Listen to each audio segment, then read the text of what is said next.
はい、皆さんおはようございます。八郎です。秋田駒ヶ岳高山植物帯にやってきました。今日はですね、ここで日本を代表するネバネバフード納豆を使ったご飯を作ろうと思います。じゃあ早速やってみましょう。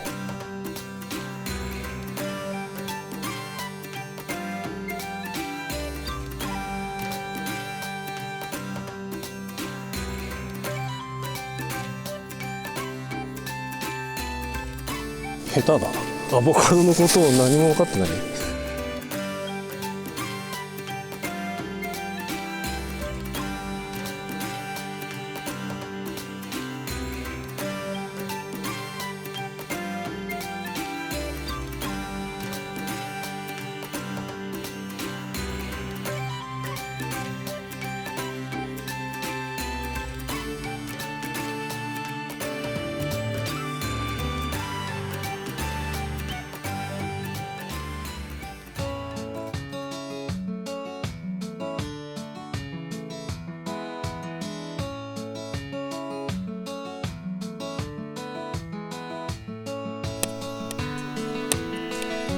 は？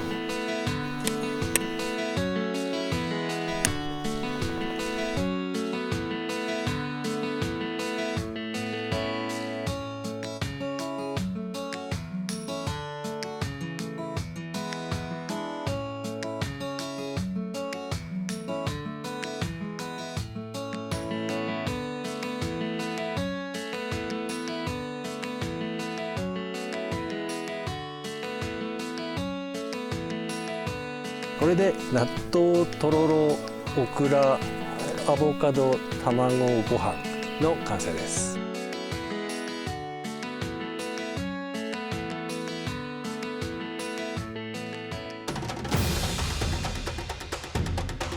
みんなに書いてもらう絵を発表します。ヘラジカを書いてください。じゃあ1枚目いきますね。ほう、可もなく不可もない。まあ口は悪いんですけど凡庸ですよね。ドン。ほう、ヘラジカ界の草間弥生って感じですね。ドン。おお、うまいです。ヘラジカって書いてます。ドン。ん？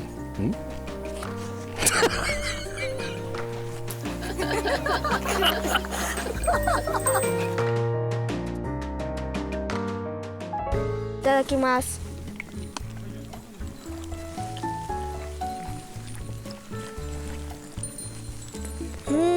ネバネバしててとても美味しいです。納豆だけじゃなく他の具も楽しめるし、ちゃんと栄養も取れるのでいいと思います。なんか辛い。わさび入るって言ったじゃん。